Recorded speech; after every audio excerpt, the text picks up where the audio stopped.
சென்னை எண்ணூரில் விசாரணைக்காக காவல் நிலையம் அழைத்துச் செல்லப்பட்டவர் திடீரென உயிரிழந்த வழக்கில் நபரின் உறவினர்கள் காவல் நிலையத்தை முற்றுகையிட்டு போராட்டம் நடத்தியது பரபரப்பை ஏற்படுத்தியது. சென்னை கொருக்குப்பேட்டையைச் சேர்ந்தவர் ராஜேந்திரன். வேன் ஓட்டுநரான இவர் கடந்த 14ஆம் தேதி எண்ணூர் அருகே சென்று கொண்டிருந்த போது எதிரே வந்த இருசக்கர வாகனத்தின் மீது மோதி விபத்துக்குள்ளானார். இதில் பைக்கில் வந்த இளைஞர் சம்பவ இடத்திலேயே உயிரிழந்த நிலையில் ராஜேந்திரனை பிடித்த போலீசார் விசாரணைக்காக சாத்தாங்காடு காவல் நிலையம் அழைத்து சென்றுள்ளனர். அங்கு திடீரென உடல்நலக் கோளாறு ஏற்பட்டு மருத்துவமனையில் அனுமதிக்கப்பட்ட ராஜேந்திரன் பரிதாபமாக உயிரிழந்தது அதிர்ச்சியை ஏற்படுத்தியது. விபத்து நடந்தபோது சம்பவ இடத்தில் இருந்த பொதுமக்கள் ராஜேந்திரனை தாக்கியதாகவும் இதனால் தலையில் ஏற்பட்ட காயத்தில் அவர் உயிரிழந்ததாகவும் கூறப்படுகிறது.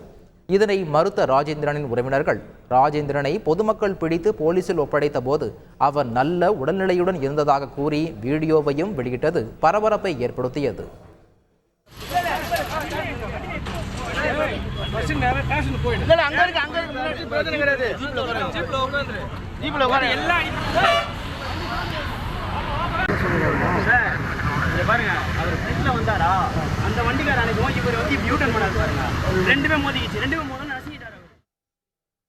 இந்நிலையில் ராஜேந்திரனின் திடீர் மரணத்தில் சந்தேகம் இருப்பதாக கூறி அவரின் உடலை வாங்க மறுத்த உறவினர்கள் காவல் நிலையத்தை முற்றுகையிட்டு போராட்டம் நடத்தியது பரபரப்பை ஏற்படுத்தியது.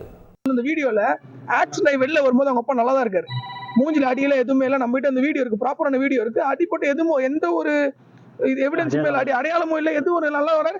இப்படி ஒருத்தர் பிடிச்சிட்டு வராரு, இப்படி சட்டையை இப்படி தூக்கி பிடிச்சிட்டு ஒருத்தர் வராப்புல ரெட் கலர் டிஷர்ட் போட்டு. விபத்து நடந்து 5:30 மணிக்கு, அவர் கூட்டிட்டு போறது 6 மணிக்கு, 8:30 மணிக்கு உங்களுக்கு ஃபோன் பண்றாங்க. ஃபோன் பண்ணி இந்த மாதிரி உங்க அப்பா நான் ஸ்டான்லி கூட்டிட்டு வரோம் போனா அவங்க அப்பா மூஞ்சில காயம், வாய் வீங்கி இருக்கு, இதுல கோமால இருக்காரு அவங்க அப்பா. இந்த இடைப்பட்ட காலத்துல என்ன நடந்தது இதான் ஃபேக்ட். 6:40 8:30 என்ன நடந்தது?